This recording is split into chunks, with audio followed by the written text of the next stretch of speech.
problem I see with MMA fighters is sloppy. I mean, nowadays, most of them aren't respecting their arts. They're just swinging wild, swinging crazy. Nobody's hitting clean. Nobody's, using any beauty in what they're doing. This is supposed to be the martial arts. I mean, anything fight, you still got to look neat. You can't just look like a bunch of wild guys in a bar when you're fighting. And I would say that would be one of the main problems. Of course, the other problem is all the shake and bake fighters now. MMA is getting super popular. Before everybody hated us. We were crazy. Oh, I can't stand that stuff's crazy. It's whack. But now that the media is starting to pick it up, now that TV's starting to pick it up, everybody's like it, and that's cool. I want everybody to like it. I love that. But now everybody I meet is an MMA fighter, or their brother's an MMA fighter because they fight down at the local bar. They, fought at somebody's show down here at this, 400-seat venue. So I think MMA fighting has to be real careful of saying what an MMA fighter is. Just because somebody doesn't have, just because somebody's not afraid to jump in a cage and go at it wild with their eyes closed, against somebody, doesn't make them an MMA fighter. This is a profession.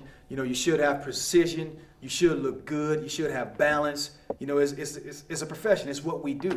And I think that's the biggest problem we got with MMA fighters now. It's just getting sloppy, man. It's getting to the point where almost anybody can do it.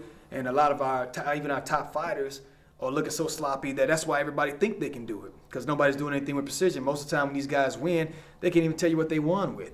You should be able to dissect what you did, how you set the guy up, what the guy did to you, how he was trying to hurt you, and how you came back and won the fight and what you won the fight with. Instead of, man, I just closed my eyes, I did a lot of push-ups in training, I'm in good shape, and I closed my eyes and just swung wild and I caught him, So that's the biggest problem I see with him now. My boss sent me here to get that contract. I told you you're not getting that contract until I get my money. I can't leave without it. I said I can't leave without it.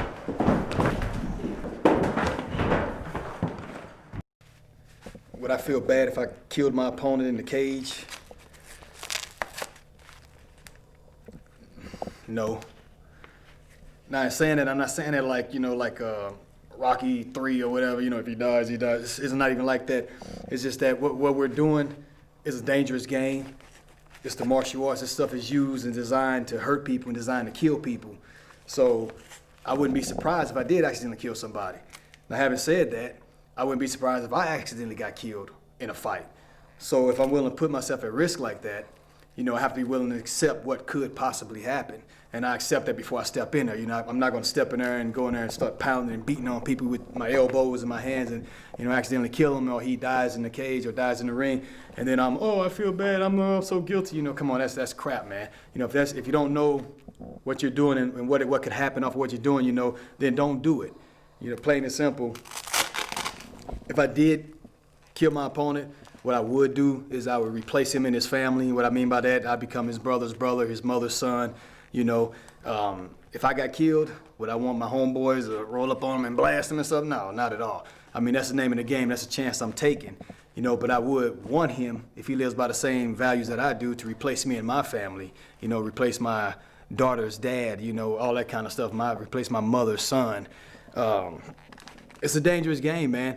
And the whole thing is, when I go in there, I'm bringing everything to my opponent. I'm coming at him with everything I got, and I'm gonna try to take him out. And that's what I'm supposed to do. And I expect him to do the same to me. So when I go in there, I'm under the impression that he can protect himself. And if he's a good martial artist, he can protect himself, nobody's gonna get killed. Somebody might get hurt, and that's cool. That's okay. It might even be me. It might be him. It doesn't matter. But yeah, I don't think I would feel bad in the aspect of saying if I killed my opponent, I can accept that and I can understand that. Now, would I want to kill my opponent? No, of course not. I wouldn't want to kill him. I care about my opponent, even though I'm trying to knock his brains outside his head while we fighting.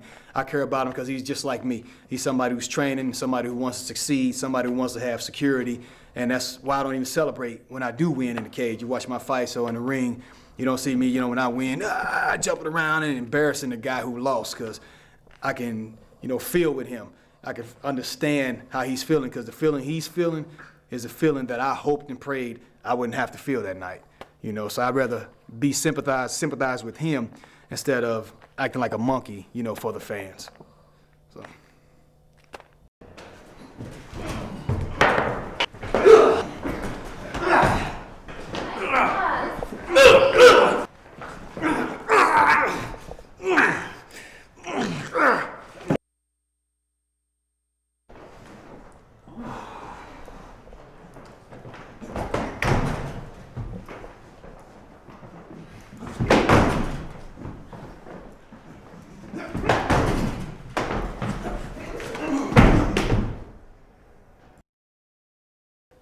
Bullies? Yeah, I used to be a bully. Actually, I used to bully bullies. I hate bullies. I think bullies are weak. Yeah, my whole life, I'd bring the fight to a bully.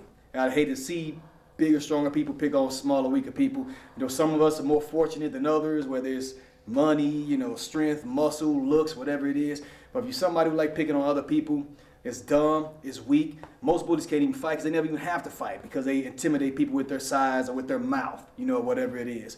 If somebody's picking on you, you got to stand up for yourself. You can't let bullies have their way with you. You know, that's real un-American. That's not what we're about. You got to stand up for yourself no matter what. But I hate bullies. I can't stand them. You know, it's weak.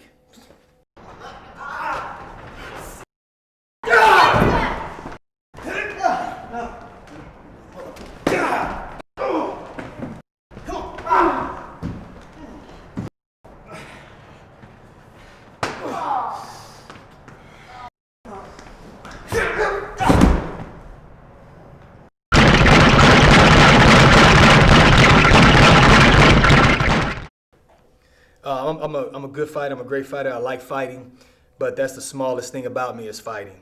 You know, I like to teach. I'm a good teacher. I love teaching. I teach women. I teach cops. You know, cops, special forces, FBI. You know, undercovers. They need this kind of stuff more than anybody. They need to know how to fight, just to even have the instinct. But most of all, I like to teach children. And the reason I like to teach children, number one, is they learn better than anybody. You know, there's very little arrogance, very little ego. They listen, they're limber, you know, and you got to teach them how to protect themselves. There's so many predators out there that, you know, hunt children down and try to hurt children, and it's not hard to train them and what they need to know to keep them from being abducted, you know, molested, all the horrible things that happen to them. I mean, who better would they want to learn from than, you know, an MMA world champion, you know, so.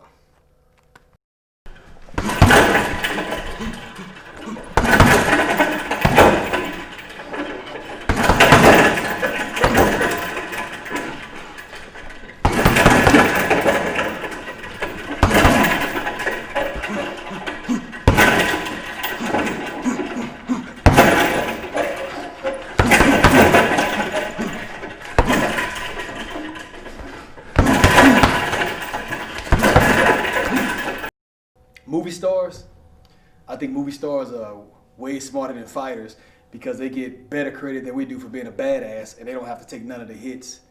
Now, that's not saying a movie star can't be tough. There probably are some movie stars who can fight, but I don't like to be compared to a movie star. You know, plain and simple. If you standing next to a race car and you telling me how fast you can drive and how good you can race, then put it on the track and still go race it, you know. So if you're a good fighter, bring it to the ring, bring it to the cage. Plain and simple, and show everybody and prove it, you know.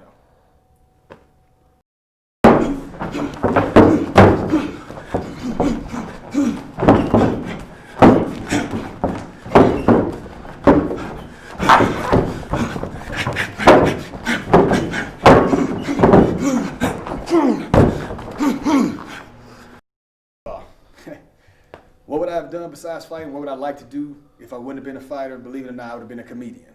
Yeah, but I'd rather make you laugh than make you cry by beating the hell out of you. And that's the truth. That's what I would have did. I would have been a comedian, or I would have been a rock and roll drummer. One of the two. You know, that's what I probably would have enjoyed more than knocking the hell out of people. So.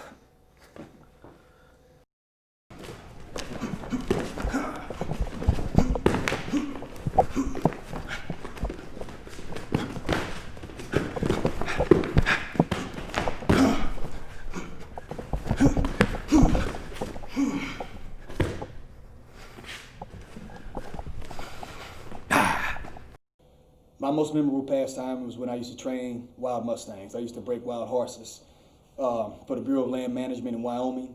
I was a real 100% cowboy. Training horses, that's probably the scariest thing I've ever done. That's nothing. Stepping in the cage or the ring against a grown man is nothing compared to going up against a horse.